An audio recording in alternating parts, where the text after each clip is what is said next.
नमस्कार बच्चों। आज जो टॉपिक मैं आपको पढ़ाने जा रहा हूँ वह है अर्थशास्त्र का क्षेत्र। अर्थशास्त्र के क्षेत्र की बात करें तो अर्थशास्त्र की विशेष सामग्री तथा उसका क्षेत्र अर्थशास्त्र की परिभाषा को निर्धारित करता है तथा अर्थशास्त्र की परिभाषा उसके क्षेत्र पर प्रकाश डालती है। इस प्रकार अर्थशास्त्र की परिभाषा तथा उसका क्षेत्र परस्पर एक दूसरे से संबंधित होते हैं। अर्थशास्त्र के क्षेत्र के अंतर्गत प्रायः निम्न बातों पर विचार किया जा सकता है। सबसे पहली बात आती है अर्थशास्त्र की विषय सामग्री। दूसरी जो बात आती है वह है अर्थशास्त्र का स्वभाव। स्वभाव के अंतर्गत जो है हम बात करते हैं कि इसके अंतर्गत निम्न बातों पर हमें जो है विचार किया जाता है कि क्या अर्थशास्त्र एक विज्ञान है। अगर विज्ञान है तो क्या अर्थशास्त्र केवल एक वास्तविक विज्ञान है अथवा एक आदर्शात्मक विज्ञान है। और तीसरी जो बात करें क्या अर्थशास्त्र एक कला है अथवा क्या अर्थशास्त्र एक व्यवहारिक विज्ञान के भांति है। तो सबसे पहले बात करते हैं अर्थशास्त्र की विषय सामग्री। अर्थशास्त्र की विषय सामग्री की बात करें तो मनुष्य धन या द्रव्य कमाता है और धन या द्रव्य को विभिन्न प्रकार की वस्तुओं पर व्यय करता है ताकि वह जो है अपनी आवश्यकताओं की संतुष्टि कर सके। इन धन संबंधी क्रियाओं को मार्शल ने आर्थिक क्रिया कहा, परंतु रॉबिन्स ने इस बात को स्पष्ट किया कि केवल धन से संबंधित हो जाने से ही कोई क्रिया आर्थिक क्रिया नहीं हो जाती है। वास्तव में अर्थशास्त्र के आधार है सीमित साधन तथा आवश्यकताएं जो कि जो है असीमित हैं। अर्थशास्त्र की विशेष सामग्री को मुख्य 5 भागों में बांटा जा सकता है। सबसे पहले बात करें उपभोग। उपभोग का मतलब है कि मनुष्य की आवश्यकताओं, उनकी संतुष्टि तथा उपभोग से संबंधित नियमों या सिद्धांतों का अध्ययन किया जाता है। ये उपभोग के अंतर्गत आप जो है क्या करते हैं, मनुष्य की जो है आवश्यकताएं होंगी उनको संतुष्टि तथा उपभोग से संबंधित नियमों का, सिद्धांतों का अध्ययन जहाँ किया जाता है वो आपके उपभोग के अंतर्गत हम उसका बात करते हैं। दूसरी बात करें उत्पादन। उत्पादन में उत्पत्ति के विभिन्न साधनों अर्थात जैसे श्रम हो गया, भूमि हो गया, पूंजी हो गया, संगठन हो गया तथा साहस हो गया, उनके द्वारा जो है उत्पादित वस्तुओं तथा उत्पादन से संबंधित तरीकों एवं सिद्धांतों का अध्ययन किया जाता है। तीसरी बात करें विनिमय।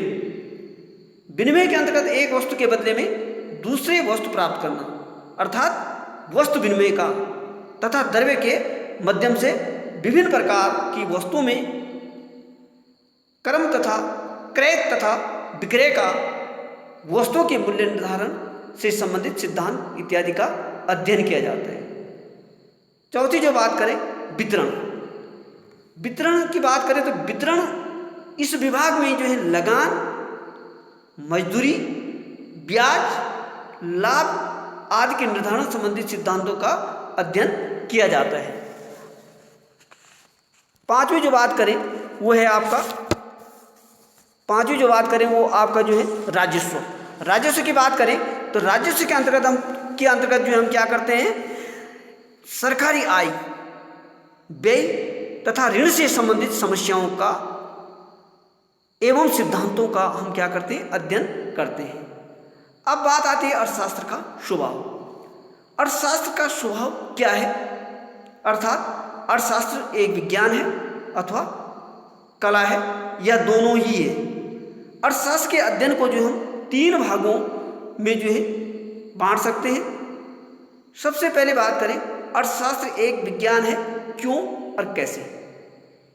किसी भी विषय की जानकारी को हम क्या कहते हैं, ज्ञान कहते हैं। केवल वही ज्ञान विज्ञान है जिसमें जो है क्या है, कारण और परिणाम के संबंध का वैज्ञानिक रीति से विश्लेषण किया जाता है। अब अर्थशास्त्र विज्ञान है तो अर्थशास्त्र एक विज्ञान है क्योंकि क्या है, वो कर्मबद्ध अध्ययन करता है। यह मनुष्यों की धन का उपभोग, उत्पत्ति, विनिमय और वितरण से संबंधित क्रियाओं का क्रमबद्ध अध्ययन करता है। दूसरी बात करें नियम व सिद्धांतों का प्रतिपादन, इसमें कारण और परिणाम के संबंधों को प्रकट करने वाले नियमों का प्रतिपादन किया जाता है। तीसरा जो बात करें वो है तथ्यों का जो है मापन संभव। विज्ञान की भांति अर्थशास्त्र में संपूर्ण समाज एक प्रयोगशाला है जहां कारण और परिणाम की वैज्ञानिक रीति से प्रयोग किया जाता है। चौथी जो बात करें वो है अनेक नियम सार्वभौमिक एवं सर्वव्यापक। इसमें भी भावी घटनाओं का अनुमान लगाया जा सकता है। जैसे क्या है, यदि किसी वस्तु का मूल्य बढ़ जाए तो यह भविष्यवाणी की जा सकती है कि उसकी मांग घटेगी। इस प्रकार विज्ञान की सभी विशेषताएं अर्थशास्त्र में पाई जाती हैं, अतः वह विज्ञान है।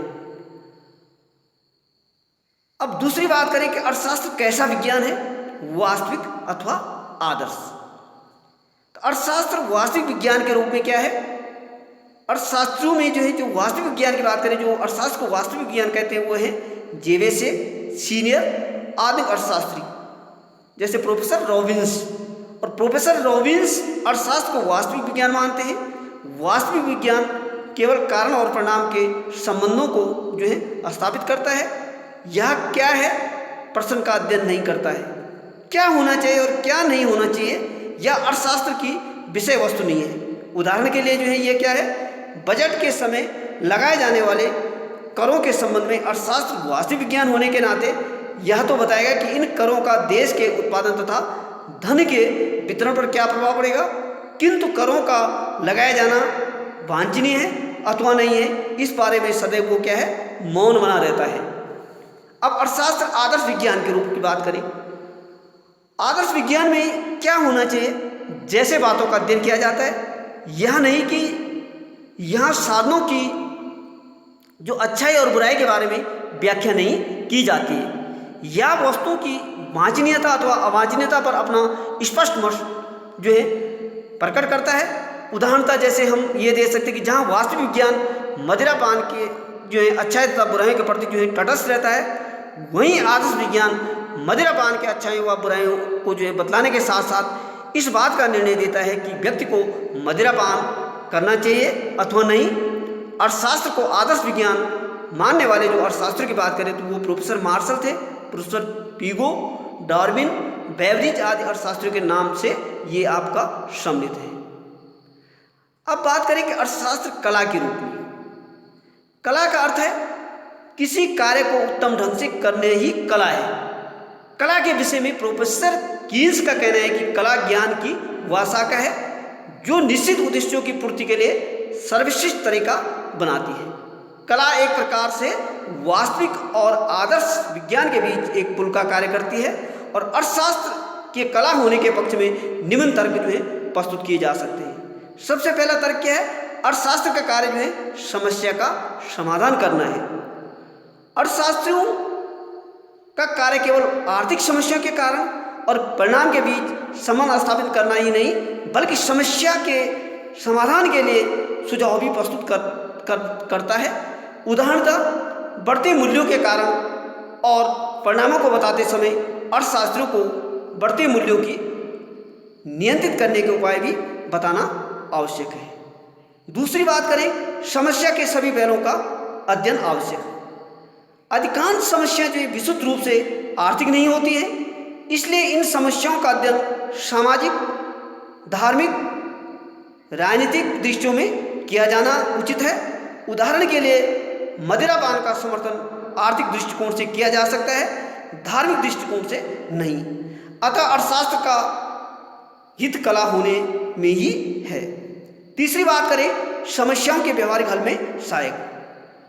अर्थशास्त्र में कला का अंश होने के कारण प्रतिष्ठित अर्थशास्त्रियों ने अपने समय के आर्थिक समस्याओं में विशेष रुचि दिखाई और अर्थशास्त्र को व्यवहारिक समस्याओं के हल के लिए उपयोगी बताया। अब बात करें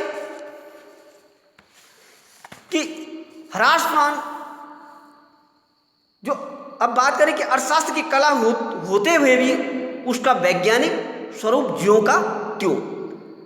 अर्थशास्त्र को कला मान लेने से उसके वैज्ञानिक स्वरूप पर किसी प्रकार की आंच नहीं आएगी। अर्थशास्त्र तो एक सामाजिक विषय है जिसका उपयोग आर्थिक समस्याओं को हल करने की दृष्टि से किया जाना चाहिए।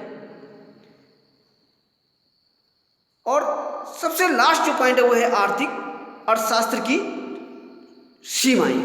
अर्थशास्त्र की सीमाओं की बात करें तो अर्थशास्त्र की सीमाओं से आशय उन तत्वों से है जो अर्थशास्त्र के क्षेत्र को सीमित करते हैं, और अर्थशास्त्र की सीमाएं निम्नलिखित हैं। सबसे पहली बात करें, अर्थशास्त्र में मानवीय क्रियाओं का ही अध्ययन किया जाता है, पशु पक्षियों की क्रियाएं इसके क्षेत्र के अंतर्गत नहीं आती हैं। दूसरी बात करें, अर्थशास्त्र में केवल वास्तविक व्यक्तियों का ही अध्ययन किया जाता है, काल्पनिक मनुष्यों का नहीं। तीसरी जो सीमा है वो है अर्थशास्त्र मनुष्य के केवल धन संबंधित आर्थिक क्रियाओं का अध्ययन करता है, अनार्थिक क्रियाओं का नहीं। तो बच्चों, ये आज के लिए इतना ही।